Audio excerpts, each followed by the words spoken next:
Hello, everybody, and welcome to episode 4 of the Certified Ball Knowers podcast. It is quite a day to be an Arizona Wildcats fan, and we'll talk about that quite a bit. But Tyler, Niner, how we doing? How we living? So the first couple episodes, I brought heat with my fit. A sweet hoodie, great jacket, and then little thumbs up from my camera. Today I'm just in a black hoodie because your boy's a little down. He's a little sick. Yeah. He's the 4-month-old's at daycare, bringing home everything. Everyone warned me of this, and it's been like 3 weeks in daycare, and I'm already been sick like twice. So that's where I'm at mentally. For everybody who's hoping to see something just fire flame on my body today, it's just a black hoodie because I'm not feeling great. So that's where I'm You at. got to match the mood sometimes with the outfit, you know? But the you're good gonna be news is sick for the next year, by the way, just like you're just beginning. I kind of like ignored that, to be honest. When you have a kid and you're like, yeah, they're gonna go to daycare. You just kind of like, whatever. I'm different. I'm built different. In fact, I'm not built different. I'm built like everyone else, and I'm getting extremely sick. But the good news is that in high school, our grandma Linda, who Cole, our esteemed producer's grandma as well. Yeah. She used to say that she drinks Fireball when she had sicknesses coming out. So I do have a little bit of glass of bourbon, little medicinal, little substance here that's I don't think going to do anything, probably make it worse. But my grandma said it works, so I'm trusting her. Shout out Linda. Right on. I love it. The original medicine. What's one thing I didn't tell you or no one told you that you wish you would have been told before you became a father, now that you're a few months in? 3 months? 4 months? 4. Yeah, 4. If you read the family group chat, you know how old he is. Dude, I told you, I get into these group chats way too late in your the game. Family? I know, but I'll miss an hour and I'm 40 deep. I don't go back. I should. I'm not saying it's we right. We shared a womb. I know. And I came out, and I wanted out. That's why I got out first. What is one thing no one told you? Back to being a father. Yeah.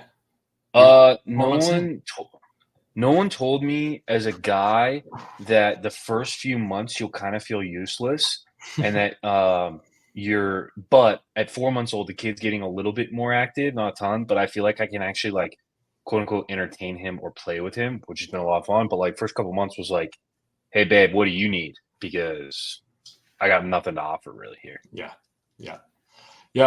It's all about mama. It's all about mama. But your time's coming. I came home from a trip today. I was in Salt Lake the last couple of days, and I was in a full-blown wrestling match within, 15, 20 minutes with 2 toddlers. Ended in blood. We had a scratch on the foot, so a little blood. Who's your foot? No, the young one, 2-year-old. Yeah, he had no idea. We had blood on the rug from it, so he was just he kept going, alpha. But and then the oldest, he caught an elbow from dad in the middle of a WWE move in the thigh, kind of gave him a dead leg. So yeah, less about 10 minutes, but it was awesome. That's your time to shine. It's coming. It's coming. I look forward to that. Yeah, I welcome it. It's the best. So. It's the best. I heard you took a little nap today too, didn't you? Took a snooze. Tell the listeners about the dream you had during your snooze. Yeah, and I'm not just making this one up, and maybe this will resonate to people watching, but I peaked in high school, right? I only played high school football, but I think about high school football quite often. It was some of the best years of my life. I'll say that. I don't think it'd be topped. It was just amazing. It's all your boys you grow up with, so on and so forth. So my dream was about a high school football game, and I was playing outside backer, 9, 7 was there. And I'm not kidding. I'm not just saying this to make you mad. I played way better than you, which is why I know it's a dream, because you were a lot better. But it was good. And then we went. That didn't feel right, but thank you. Yeah, and then it was like an after party or something. Like we were in the All American show where they're like, we didn't party like that, but it was a sick dream, and it was only like an hour nap. So I was in REM quickly. So this is where my brain goes. So for the record, if you played football, it doesn't matter at any level. Like 2-1's told us he has a football dream now and again. Like football dreams, they rock. You love football. Some of the best moments whenever you played it. So there's nothing wrong with that.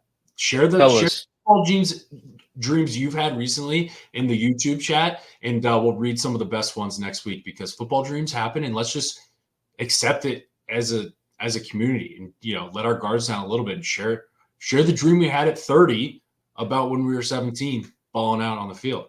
It's okay. Yeah. It's all good. Share them. We want to hear them. That's great. I want to hear them.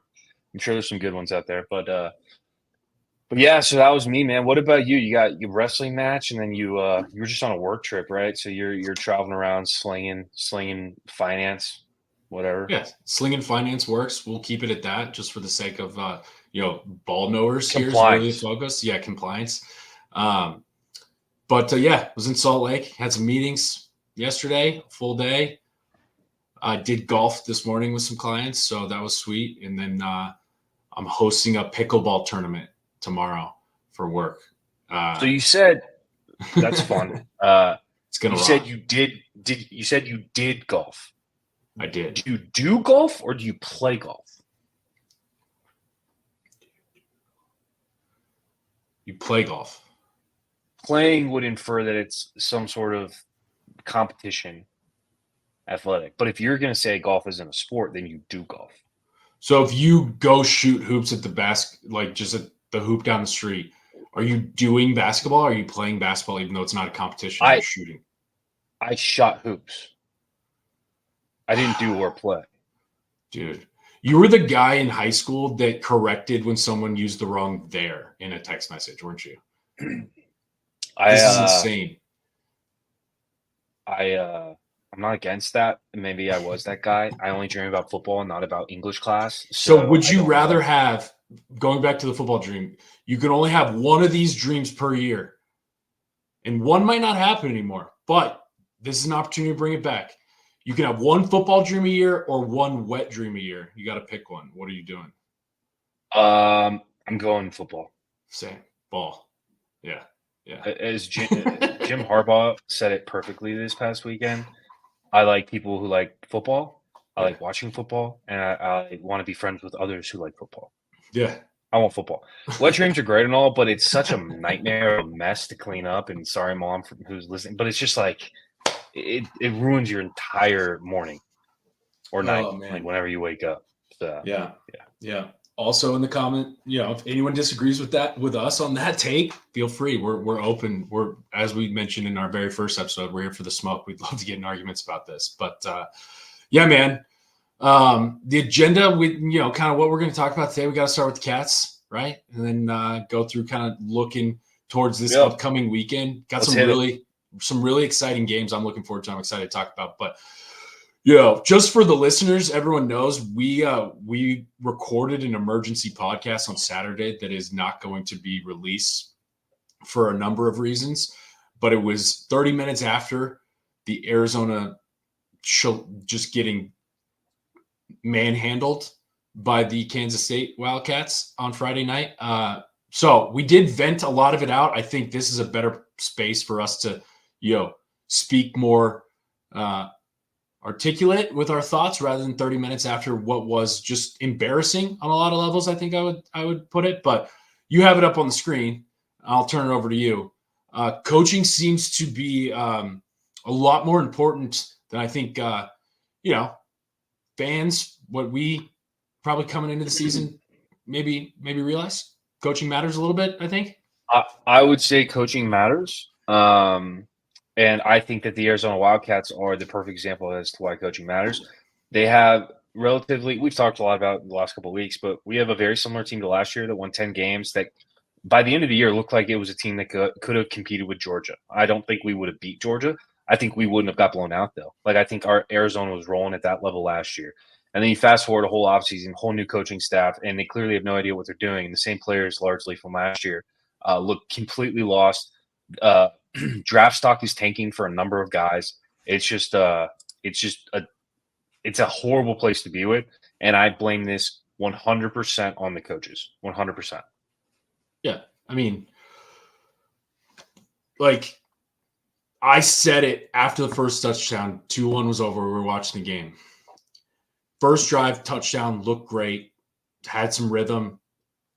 Honestly, a little bit of rhythm that we saw last year. And as we know, football, you need 11 guys rowing in the same direction, right? Like you can't, that's the beauty of football. Like if a couple guys aren't doing it, you can tell, right? But when it's like, 100%. it looks like art, like last year it was just everything like was moving it fluidly. That's coaching, right? That is coaching at every level, getting prepared, not only from a scheme standpoint, but also the guys in the field having confidence in what they're doing, right? Yeah, like you can tell how the energy and they run, like it is so much different. And you mentioned, a lot of those guys are the same. Like we know quarterback's the most important position in football, no doubt, right? Yep. Look at the NFL. Teams don't win a Super Bowl without good quarterbacks. Teams, we have one of the best quarterbacks in the country coming back, and he looks 100% different. And I don't understand how it looks so bad because of all the talent that we know is there. And that's why like it frustrates me when people are like, oh, we lost some players, whatever. It's like there's still talent. This is still like plenty of talent. Yeah, I don't want to hear that excuse. So, and I told 2-1 coming out after the drive, I go, okay, Dino Babers scripted plays, because offense coordinators have 10, 15 scripted plays. They start the game out in cadence, are done with. Let's see how he coaches now. Yeah. He's 0 point sense. Start CBK. I mean, that's what you get, and we're the fools, right? We're the suckers. Yeah. I know you had fears about Dino Babers, but that's what we get for buying any hype about a guy who the last time he called an offense was 2002. Yeah. Most of the players on the team, I saw this tweeted, most of the players on the team weren't even born the last time he was at OC. Sure, he's been in a game, whatever, but he's been a head coach. Like, and I'm just tired. I'm tired of excuses. I went on that rant, but I'm tired of watching Brent Brennan on the sideline just wear a lei and no hat. I think that's weird. I don't know. That's just me. No hat with a lei, and he doesn't do anything. He's not doing anything. Yeah. That one tweet that was like, can someone tell me what he does on the sidelines? Yeah. It was a very fair question. Mm-hmm. And I think, like, I was curious to get your thoughts on this because, like, I was talking to 2-1 earlier, and my biggest question for this coaching staff is, did you come in here expecting this to be easy? Because there seems to be a vibe of, I mean, yeah, we got the top wide receiver in the country. We got a top 10 quarterback in the country. We have, guys, like we have guys.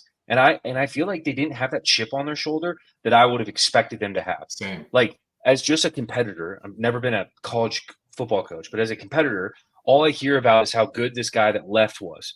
I'm going to come in, I'm going to go prove it. Or I've been at San Jose State for 8 years. My alma mater at UCLA for Brent Brennan had 3 openings, head coach openings during that time, and not once did he get the nod.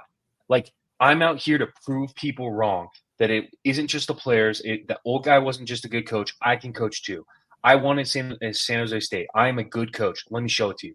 And I don't see any of that edge. And a lot of and it doesn't. It's as just as a competitor, it doesn't compute in my head. How didn't you come in here thinking like, no, we got something to prove? Like this team is fired up and motivated. I'm fired up and motivated because I got something to prove. That team won 10 games last year. I win 12. I'll show you guys that I was the right hire, but I'm also a name to be known about in college football. Because right now, nobody knows who Brent Brennan is at all. Like off season, you're talking about the coach with your friends, coworkers, whatever. No one's like, who's Brent Brennan? Yeah. You're like, yeah, San Jose State, whatever. He doesn't have a name. Like he doesn't have a name. He doesn't have an identity, and it shows with the team. So also, he said it on record multiple times that this is his dream job. Like a dream job is a 20, 25 year. Like that's what you're saying. You're saying like, hey, this is where I want to be. Like, where's the sense of urgency? There's no sense of urgency. And that's one of the things that has always bothered me about Arizona fandom in general is that there seems to be a lack of urgency with when it comes to like accountability on coaches. Yeah, good point. Like Sean Miller should have been fired in 2014 or 2015. 16 at the latest. But like at some point, he recruited 5 stars and coached them like 3 stars and never got to a Final Four with a top 5 recruiting class 10 years in a row. Yep. Like, okay, so you're a good recruiter, but like, what's the goal here? Like, why are we Why did we move to the Big 12? Why did we win so many Pac-12 championships in basketball? Isn't the goal to win like national championships and be the best? Like that's why you go out there. Like I know. Why is that bad? Why is that bad? And if it clearly doesn't work, and it's one thing if it doesn't work, but it is so mind-boggling at all points of my life in sports, and then watching sports now, how so many coaches are so stubborn in admitting they're wrong and they don't make a change. Like if this is my rant and I'll turn it over to you, but if Brent really cared about like in that sense of urgency, Dino would not be calling plays against Utah in a week and a half. No way. Like it's obvious. Like why do you have to give him time? You already know what it looks like. Stop. What like I know. Like let's fucking win. Why is it that it's not going to get us to winning with Dino? Just make a switch. Yeah. You call the play if you think it's better.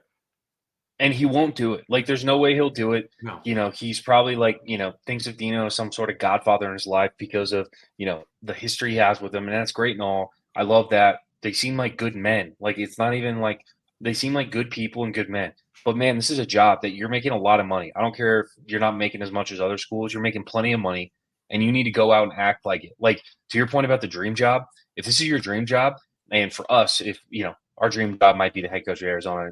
It's one of my dream jobs for sure. But like, I'm just saying, I'm going to spend 90 to 100 hours a week grinding. Like, it's all I'm going to be thinking about. How do I get the ball in T-Mac's hands? How do I get into Jeremiah Patterson's hands? How do I make sure Noah is protected well? And how do we win games the way I want to win games? Maybe it's winning games 24-17. That's fine. Like, we don't need to beat teams in the 40s. It's fine. There's different ways to do it. And if you don't have the depth on defense, you should probably try to win games 24-17 to keep everybody healthy off the field, kind of that more pro model. Whatever, right? Like, whatever. But then you touch on the fans, and this is the end of my rant. I'm embarrassed by our fans. I'm embarrassed to be an Arizona Wildcat a lot of times, and I probably take it too far on Twitter. I don't care because there's a complacency that you mentioned for not only the coaching staff, but on the fan side. It's like, well, we're not Georgia. We're never going to care as much as the SEC does. We're never whatever. I just don't believe that. I'm just not the type of guy to ever think that this is my life is going to be mediocre or the team I love isn't going to try to be great. And I don't understand. Like, as much as that team looked right. T-Mac is obviously the star.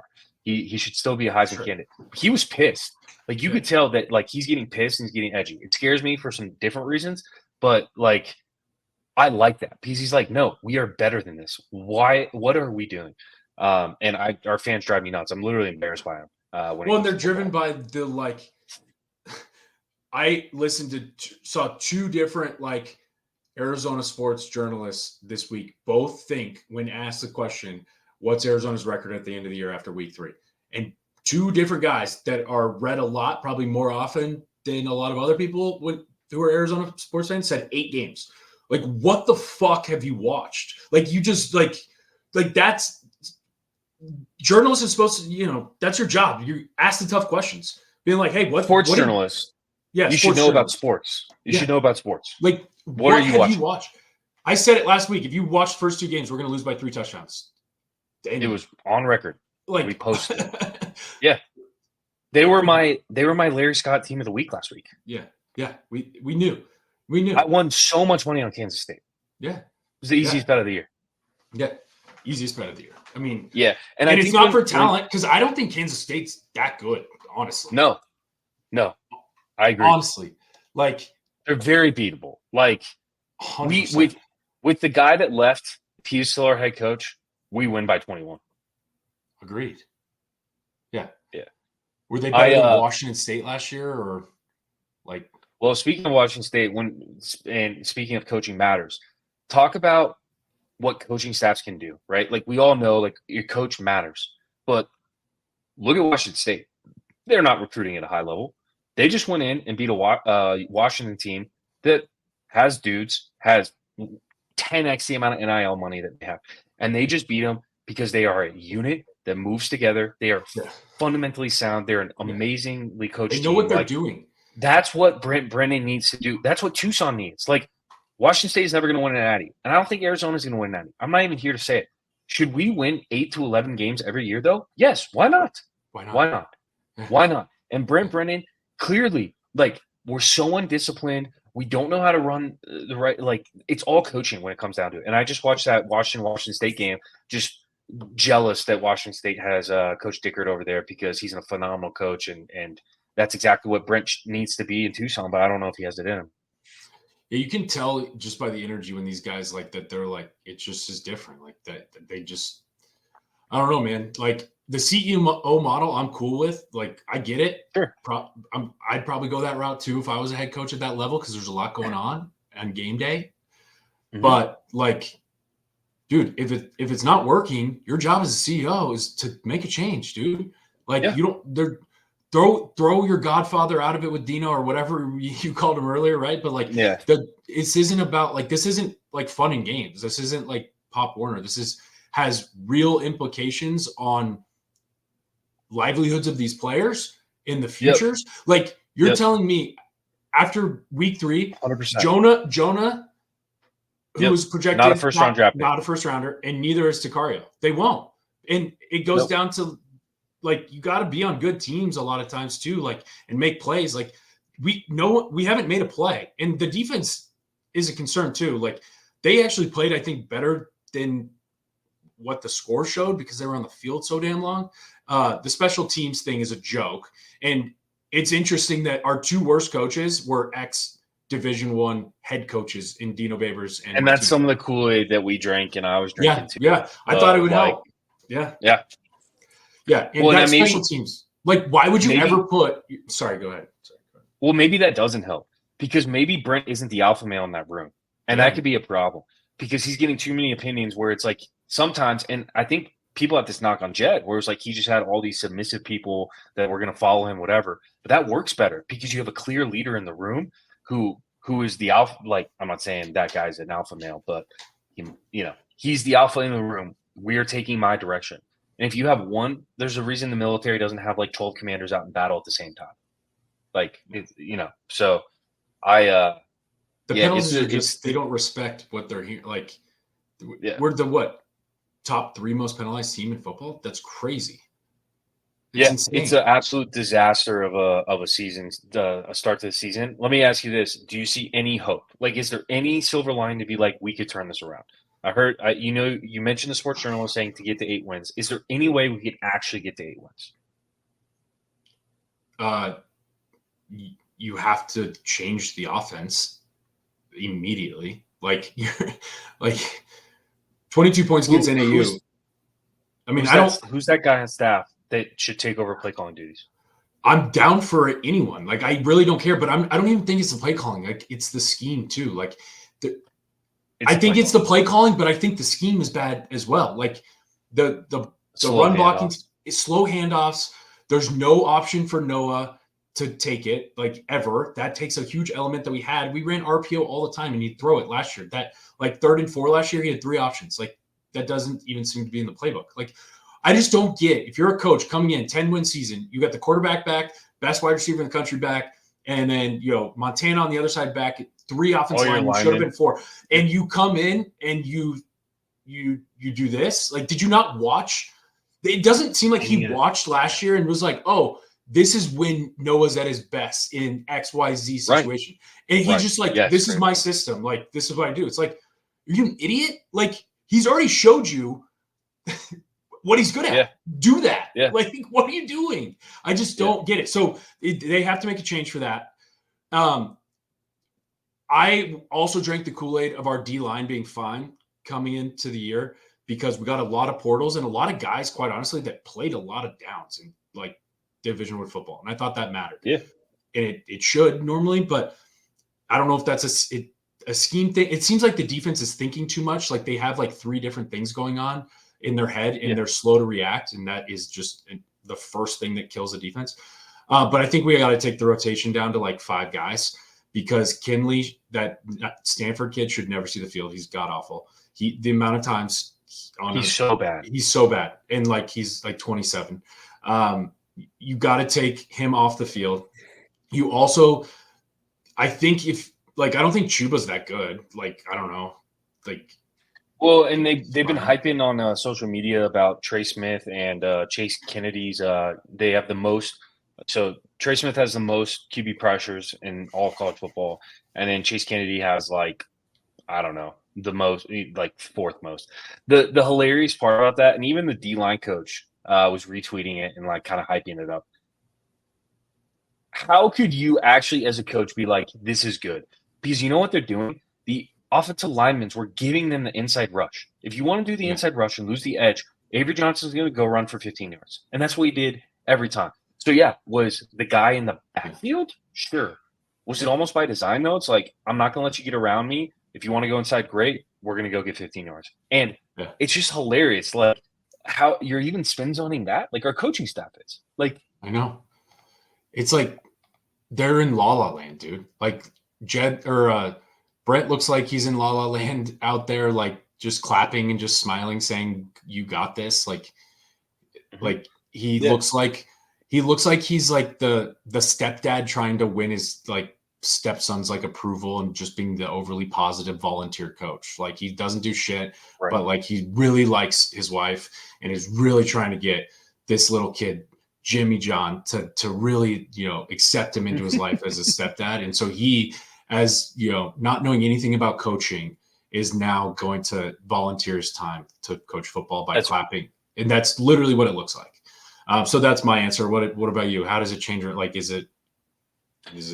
I think if I looked at the offensive staff, I mean, I knew the offensive staff, but I was just looking like, I think they could use a fresh perspective. I would choose Matt Atkins, our tight end coach, for two reasons. I think he's young, and everybody has said that he's an up and coming guy. So it's like, all right, I think he knows what he's doing. Let's give him a shot now. Like, what do we have to lose? This team's going to win 5 games if we don't change anything.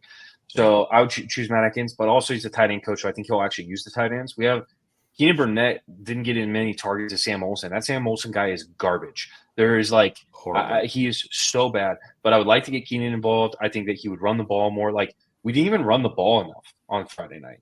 Like it wasn't there as much, but it was so predictive. It was like that's what we did the whole first drive.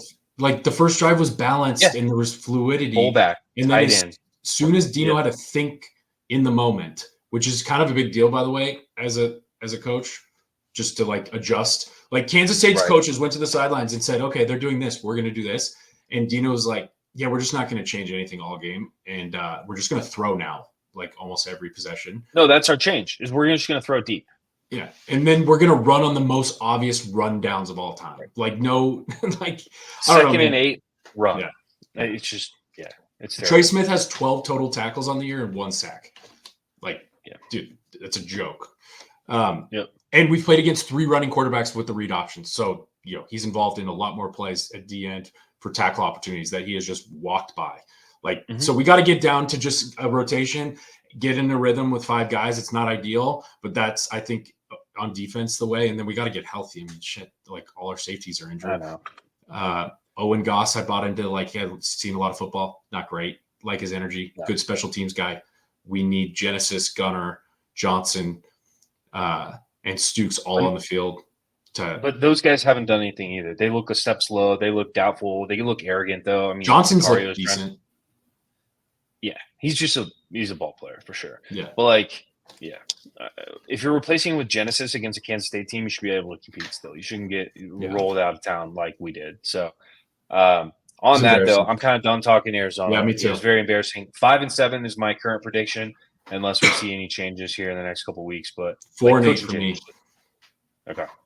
Yeah, we're not good. Cool. What are you excited about heading into this slate of games this weekend? There's a lot of like good games. We're starting to get into conference play. Like, fall's really starting to crisp out. It's and Arizona can't lose this weekend, so it's going to be a really good weekend. Yeah. That is huge. Yep. There's some fun ones. I think the Tennessee-Oklahoma game jumps off in terms of a ranked matchup. I am excited to see a West Coast school in USC go to Michigan, and I think take care of business pretty easily. I mean, we'll get to lock free money plays of the week, but that's an absolute wow. Michigan's garbage. Okay. USC is good. Yeah. No, so I'm looking forward to that game. What about you? There's like some really good ranked opponents, obviously, like even on Friday, like Illinois, Nebraska, joke that Illinois is ranked in my opinion, but we can talk about that in locks of the week as well. But like a game I'm really excited about that probably won't get as much love. It will because Deion's Deion.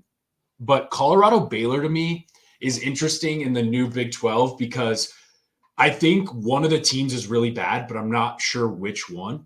And I think one of them is middle. So like I think this game's going to decide like what the bottom of the Big 12 looks like and the middle of the Big 12 looks like, if that makes sense. I can't tell you which right now. I'm leaning towards Colorado being middle and Baylor being really bad, but I've seen them both look really bad. So like I feel like it's a real test to see kind of like, where everything shakes out from a top to bottom standpoint. Yeah. So that's what I'm excited about. Yeah. Similar staying on the West with the Big 12. I've won a lot of money this year on the school up north in Arizona. There in Tempe.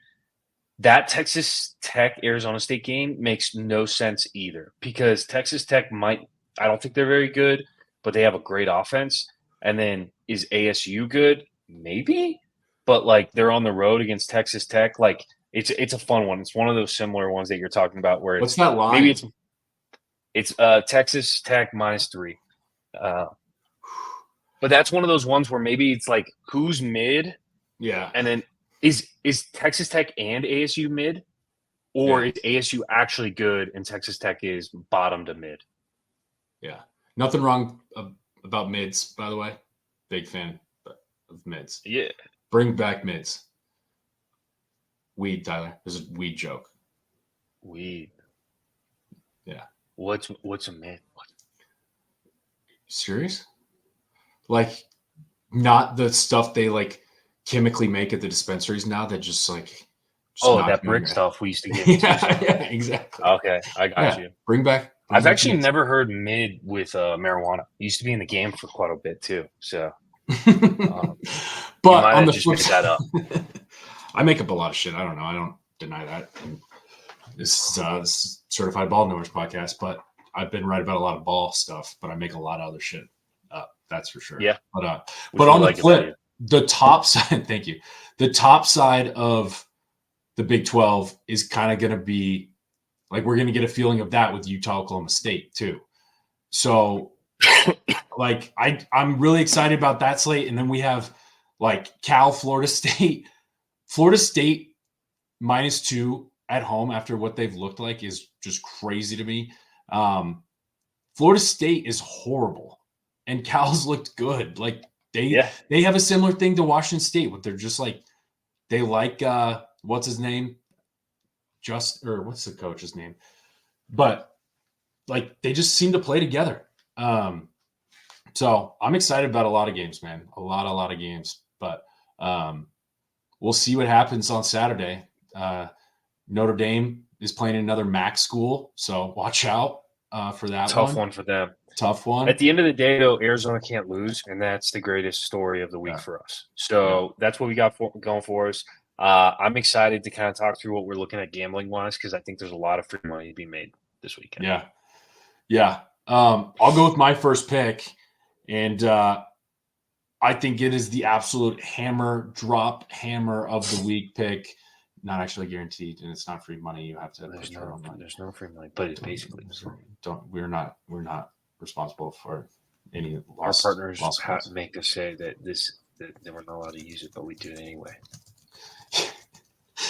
Shout out our partners. Shout out Oppenheimer Funds. The right way to invest. Tennessee Barstool Bets, it no longer exists. So Barstool Bets are Barstool Bets. Yeah. Shout out. Tennessee -7 versus Oklahoma is the easiest bet I've ever seen in my entire life. Had it on mine. Had it on mine. Dude. Maybe the mortgage. Yeah, I've had some really irresponsible thoughts looking at that line all week.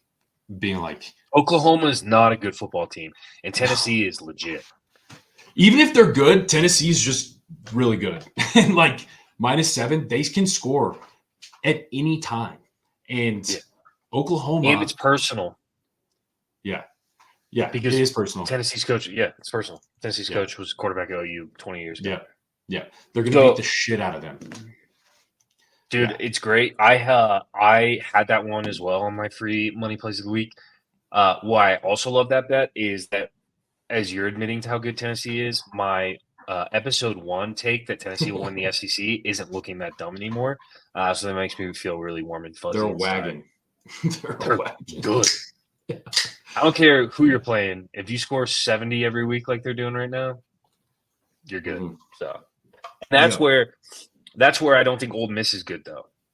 Like they're doing the same thing, but I'm not as impressed. Like they got to go show it because they're playing nobodies every week. At least Tennessee played like NC State, took the brakes off them. So that ACC, OU matchup, that's my ACC champ that just got.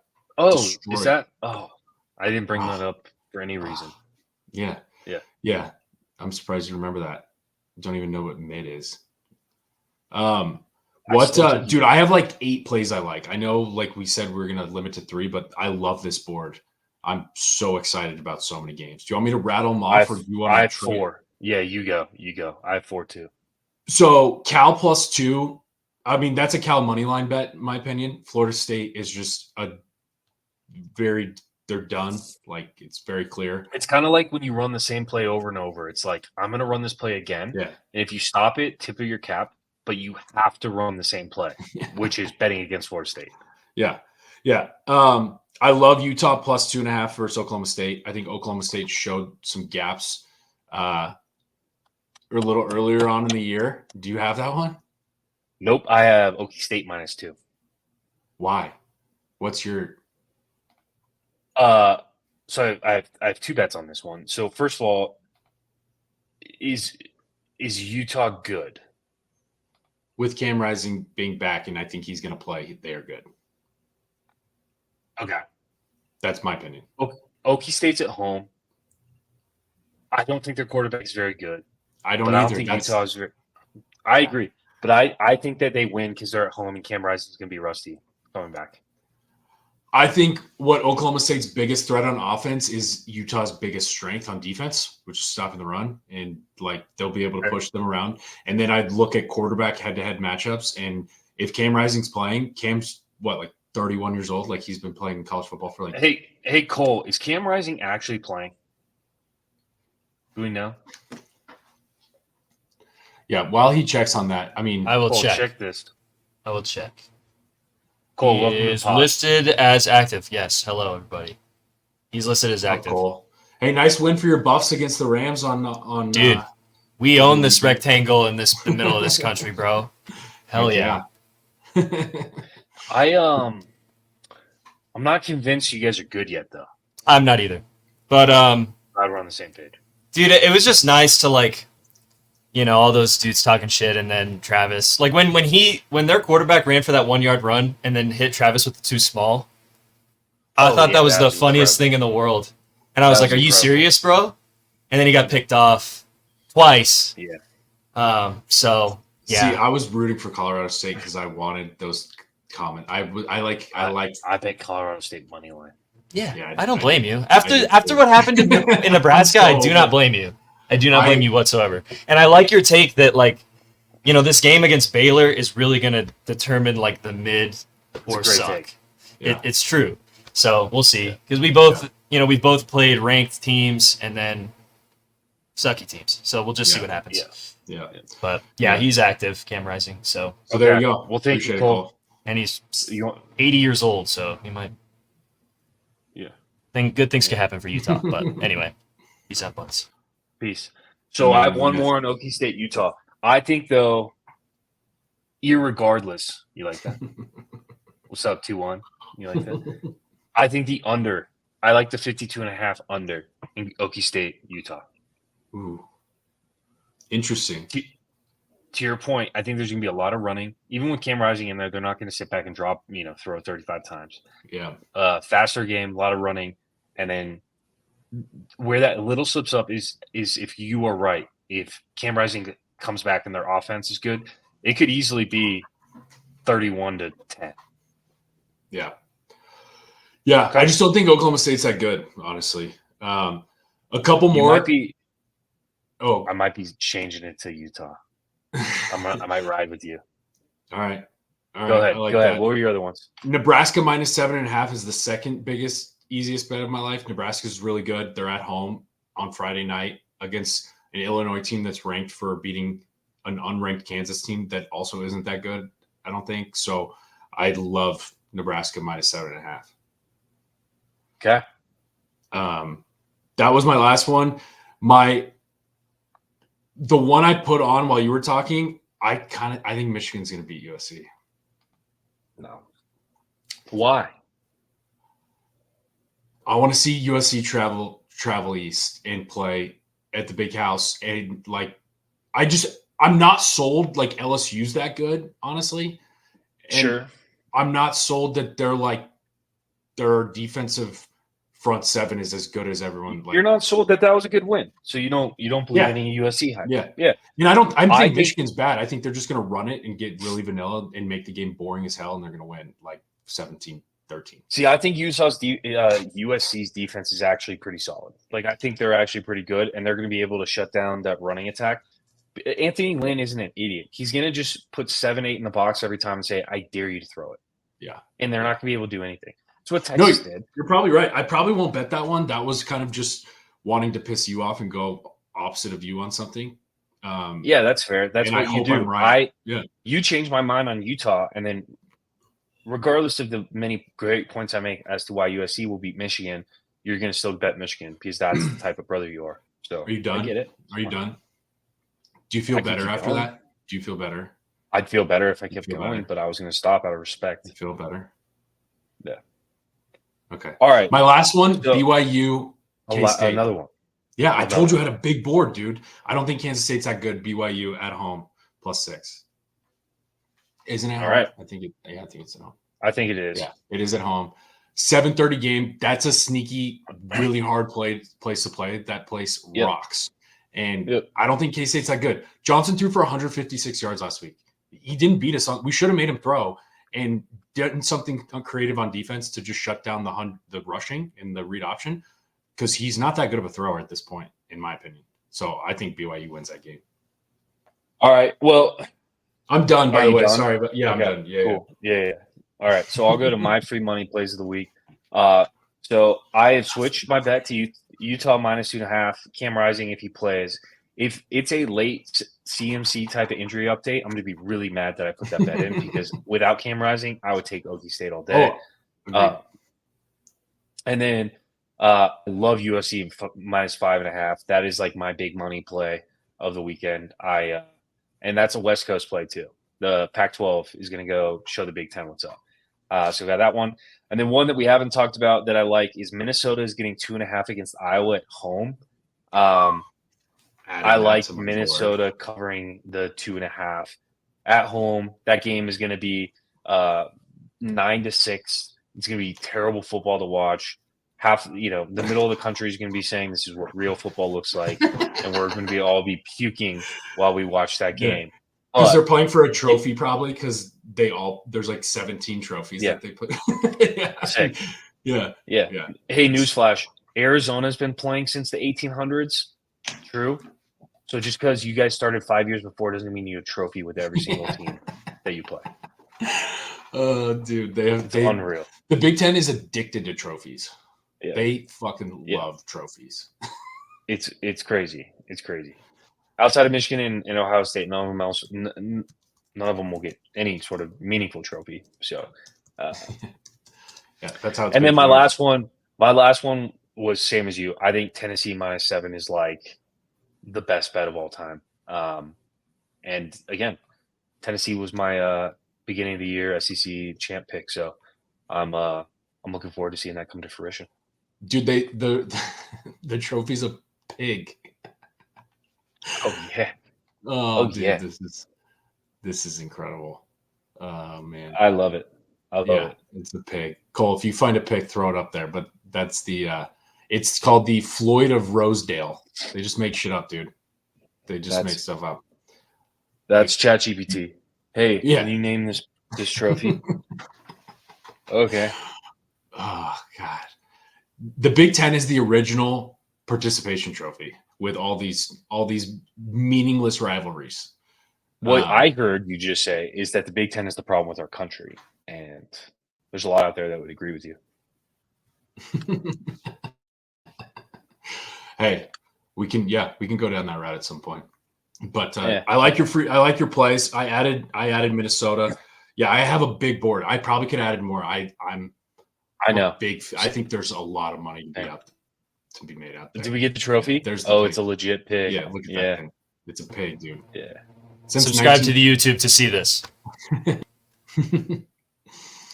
That would be a cool pig to have in my office, actually. That'd be funny to look at every day. You walk into your office and you're like, that's yeah, it's like the old school fish on the wall that would sing. Yeah. How about that story? One of those. Yeah. How about that story? It came on our friends, part of my take. Those are our boys. When Harbaugh was on, when he made up a fake trophy at USD against one of their teams in the Pioneer League, just to fire up his guys, and I forget who it was. They had no idea they were playing for a trophy. I think it was Villanova or like Duquesne or something like that. Dude, that guy, football guy. I just want friends that like football. John, I will be your friend because I do love football. Come on the pod. What did I say? You said John. As brothers, do you want to be called the wrong name? Dude, I've been called the wrong name my whole life. I have no sympathy for. I'm sorry, Jim, John. Like that's kind of on the parents for naming it so close. Like, yeah, that was a brutal. Yeah, come on. Yeah, I take zero responsibility for that, per usual. That is not on me. Yeah, that's on them. That's on them. So, any more picks? Anything else you're kind of looking out for in the college football landscape? You know, whether it's this week or going forward. No, that's about it. Like you said, there's a lot of action to be had, but I'm going to try to keep it to those this weekend and just win a lot of money on the free money plays of the week. Let's do it. Not free. It's not free. We're not liable for any lost money. Should we go into the next portion here on the brother side of things? Should we shout out some brothers? Let's shout out the bros of the week. We're going a little bit different this week, right, Seven? We're highlighting the, what is it called? The brothers. Oh, I just had it. That's butch of me. The Battle of the Brothers, Utah versus Utah State, which was last weekend. No better way to highlight brothers in college football than actually have a rivalry game. That's a real rivalry game. Yeah. Not Iowa, Minnesota. Utah State, real rivalry game, called the Battle of the Brothers. Absolutely electric name. Utah took care of business 38-21 without Cam Rising. Kind of struggled. The game was a little bit close there, but it's called the Battle of the Brother. Battle of the Brother. And isn't it between three schools? Did you already say that? No, so actually, in my extensive research, the Battle of the Brothers is exclusive to Utah State, but there is a trophy that I had no idea. But Utah State, and BYU play for a trophy called the Beehive Boot. So the Beehive Boot is a trophy shared between those three schools in Utah. Weber State was a school that used to be a part of that. So it used to be a 4 team. Then when they got relegated to the FCS ranks, they took them out of the trophy series. So yeah, I love that. It's pretty great. BYU currently has the boot as of last year, but the cool thing about this trophy though, Seven, is they're keeping the trophy for multiple years because there's not every year that it has to be a year where all of them play. There you go, the Beehive Boot. It has to be a year where all of them play against each other, and the I guess whoever wins against both teams will get the boot that year. Interesting. I love it. That's fascinating, cool. Right?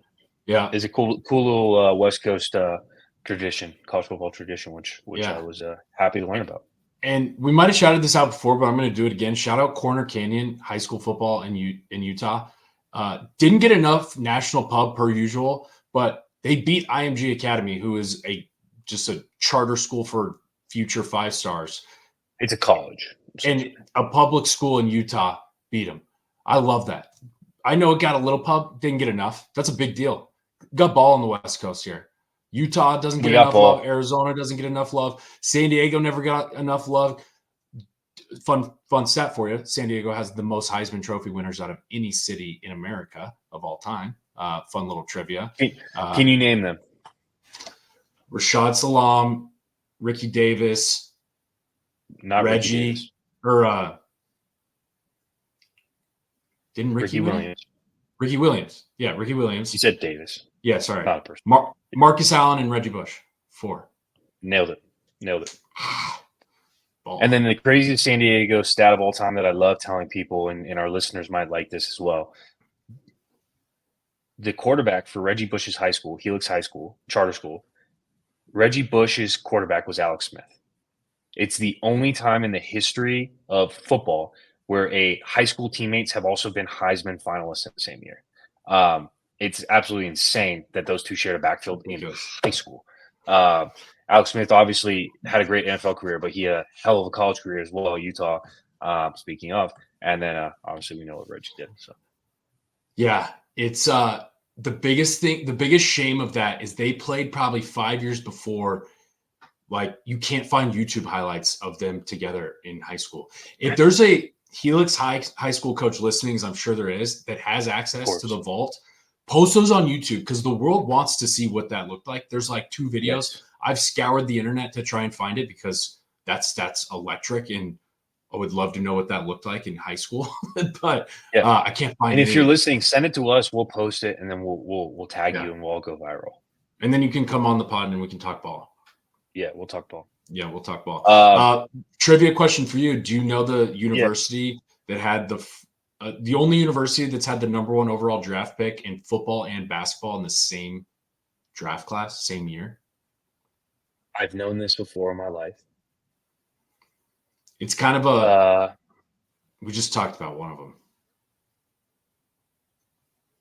Oh yeah, it was Utah because it was Alex Smith and then Bogut. Andrew Bogut. Yeah. Yep. Electric stat. Great trivia question. If there's any people out there that do presentations for a living like I do, and you need a little icebreaker with the trivia and you're into sports and you listen and you know ball, great trivia question to kick off a little, break the ice. I think the one that's coming to my mind that maybe we should have a segment on in the future, but off the top of your head, name as many players from the West Coast that have gone to the Big Ten or the SEC in your recent memory that if they stayed on the West Coast, we wouldn't be having these conversations about why all these other conferences are supposedly better. But can you name them? I mean, we got DJ Ungole was a 5-star, Bryce Young was a 5-star, and CJ Stroud were a 5-star. They were all from 20-mile radius of each other. And they went to Ohio State, Clemson, and Alabama. They were the 3 highest ranked quarterbacks in that draft class. That's insane. Just for starters, you got the kid from Servite at Michigan, who's the best, who won MVP of the national championship, Mason Graham. You got a couple of linemen that have gone to Alabama. One from Folsom High that is now in the league, and then that Samoan brought up the big dude. He's in the league now. Is it Latham? Isn't he from out here? Latham. I mean, Bijan Robinson from Tucson going to Texas. JC Latham is he's not the Samoan guy. He's from Mississippi. Oh, I'm thinking of a different guy. I mean, I could keep going. There's more quarterbacks. I said Bijan Robinson from Tucson going to Texas. Yep. I'll fill in some gaps for you. Just throw them out there. Yeah. Brock Bowers from Napa, California. Best tight end we've seen in college for, a decade. Georgia. You then have the starting safety for Ohio State is also from Tucson. Ransom. He was a high school teammate with Bijan Robinson. Then you have Ohio State's defensive end, the best D end in football, number 44 from Washington. Yep. There's dudes all over. They're all over. We could keep going. I mean, the Tennessee quarterback is from Orange County. Yeah, Nico, Orange County. Yep. The starting running back for Georgia is from Helix, actually in San Diego. Lincoln. Lincoln. Sorry. Yeah. Yeah, he's a monster, by the way. He's actually so damn good. So what the SEC has figured out is go to the West for skill position and then just stay home for the big boys. And you're gonna have Chris Olave. Yep. Ohio San State. Diego. San Diego, Mission Hills. Yeah, we could just keep going. But yeah. Well, the number one quarterback in the class last year from Carlsbad, he's at Ohio State. The 4-star quarterback in Queen Creek here, who's a junior, is committed to Clemson. I just read the other Christian day. Kirk is from Phoenix. He went to A&M.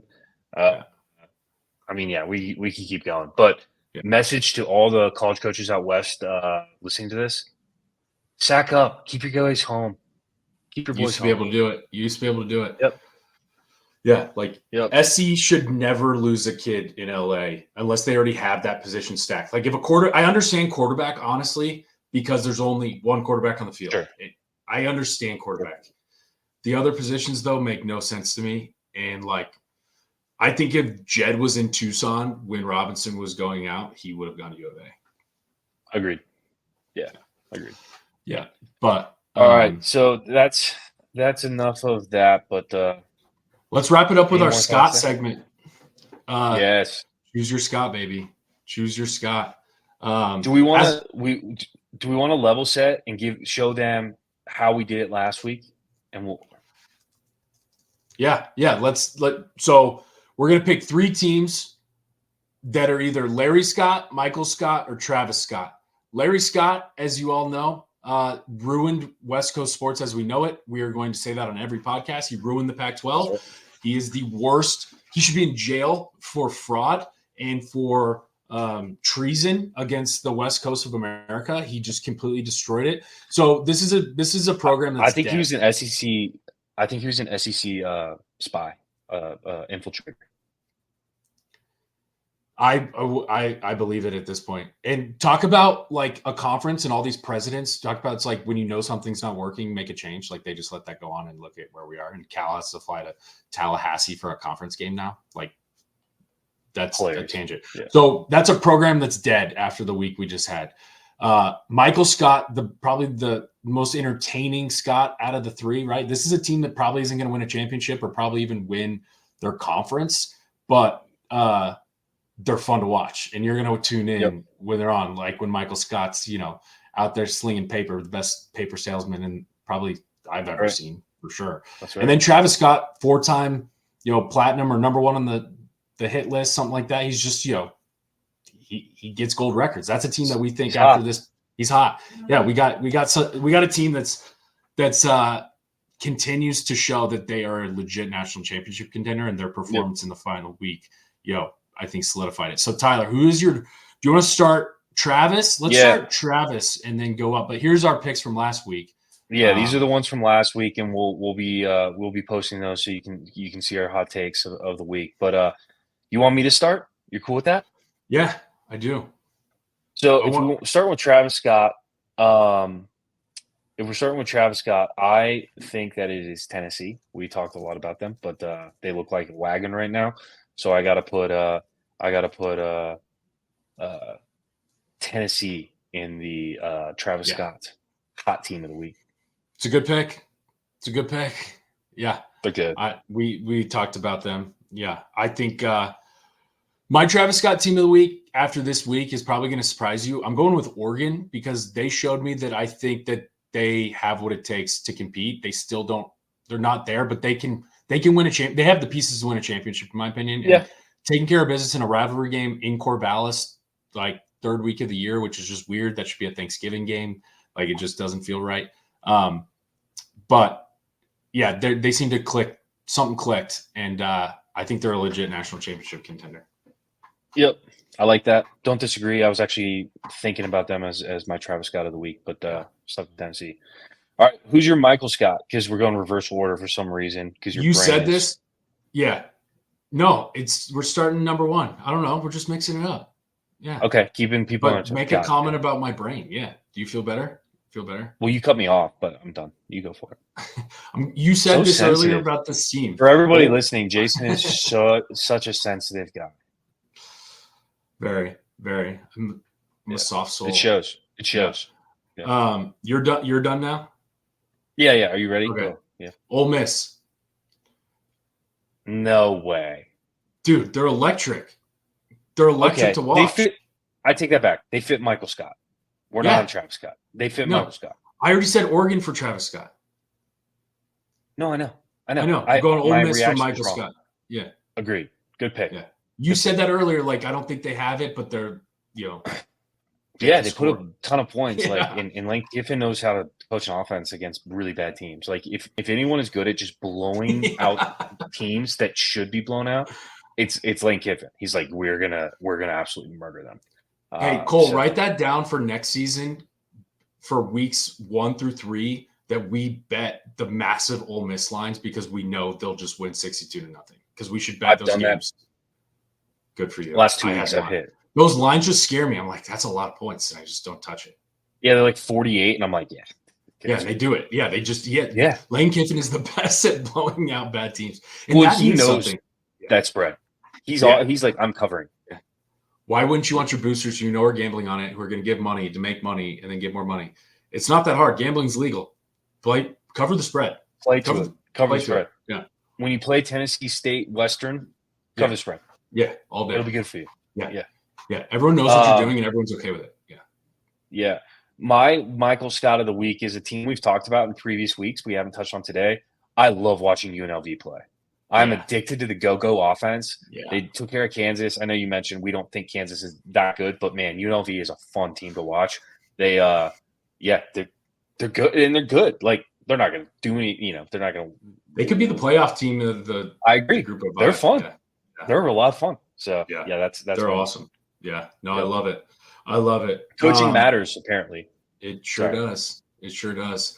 But we went and hired a guy who hasn't called plays in 22 years to call plays. Got it. Yeah. Makes sense. Bear down. Mm-hmm. So my Larry Scott team of the week. This is recency bias, and this is the whole point. And I think this is gonna surprise you. It's Wisconsin. I am so done watching Wisconsin do the same thing. They're kind of like Iowa, where it's like it doesn't matter if Sean McVay is there, they just can't score points. Like, Wisconsin will forever be middle, upper tier of Big Ten, a good place to be. Probably a place like Arizona we would love to be in terms of like 7-8. Sure. But absolutely, the new Big Ten, they now don't have a chance to play in Indy every 5 years like they used to. Nope. It's just never going to happen. They're done from that perspective. And they get their ass beat against good teams all the time. Yeah. And I'm over it. Like, it doesn't matter. They have a great coach who turned around Cincinnati to a playoff team as a group of 5 team. It's weird. It's one of those games where, like, every time you see Wisconsin against a big team, your ears perk up and you kind of get excited. On paper, you read it. And then you take a step back, and then you're like, no, this isn't going to be a fun game. No. They're going to punt close so many times. Yeah. They're going to use – like, even the guy – I'm blanking on his name, the guy that came from Cincinnati. Like, his teams at Cincinnati, Luke Fickell. At Cincinnati, they dynamic, had a lot of talent. And then he goes to Wisconsin. It's the Iowa example. It's like the culture – you become that culture. You don't bring your culture with you. You're not allowed to score points anymore. No. You're not allowed to compete with good teams. You're not allowed to have linebackers that can run faster than 4.8. Like, it just doesn't matter. Like, this is what we do. Yeah. I don't care if you took Cincinnati to a playoff when it's only 4 teams. You are conforming to what we do because all these people that have 12 beers need a slower game. Their brains aren't processing as fast. They need a slower game. And that's what you do. That's what you do. Am I wrong? Dude, no, you nailed it. It is so funny just thinking about, like, that was great. Like, I don't think he used a fullback at Cincinnati once, and he goes there and he's like, oh, yeah, like, puts on his jock strap in the morning and says, all right, where's my fullback at? It's like, dude, you had athlete. Like, your edge and why you made the playoff was athleticism, and you had a bunch of draft picks. And then he just goes and, it's just corn-fed. They probably have a safety that's going to go play in the league and maybe a DB, definitely a running back, 3 offensive linemen. Like, the program's there. They just they go full Badger. And I'm kind of sick of it. Crazy. It's dead. Full Badger is a perfect. We should get that. Never go full Badger. Don't. Brent Brennan's gone full Badger. We're just like, what do we do? Like, Yeah, we punt. We just punt and just keep with punting. our third string punter, who's our kicker. Like, oh, dude, how does a punter get injured? It better have been at a frat party. That's honestly the only, or like at some party. That's the only acceptable examples. Like keg stand fell off. Like at this point, like you're not getting hurt at practice. You play duck, duck, go on the sidelines. Like, what are you doing? Getting hurt? Crazy. Oh man. Well, my Larry Scott of the week, and we'll close it down. Is I'm bitter, I'm angry, I'm mad. And my last week's Larry Scott of the week was Arizona Wildcats, and my week 4 is the Arizona Wildcats because that is a piss poor football team. They don't understand that scoring more points than the other team is the objective, apparently, and they're absolute fraud. Like, it's one of those things, man, where it's the most Arizona thing ever to spend all offseason with everyone coming back. You have this monumental, like, everyone gets to come back, everyone's coming back. We're going to have this great year. And then we look like we've never played football before. And it's the most Arizona thing ever. All my coworkers, all my friends who have heard me talk for the last 6 months that we can be a football school too, they're laughing at me, and I deserve it. Like, I have no defense. Like, they're laughing at me, and they're like, "Yeah, like this is Arizona." Like, dude, basketball starts in November. Relax. And yeah, frauds. So yeah, I've been bringing up Arizona football like at grocery stores and like random places, just like anyone who listened, how excited I was, and I'm. Apparently coaching matters, 9, so it's a good pick. It's fair. It's unless massive changes happen, it's dead.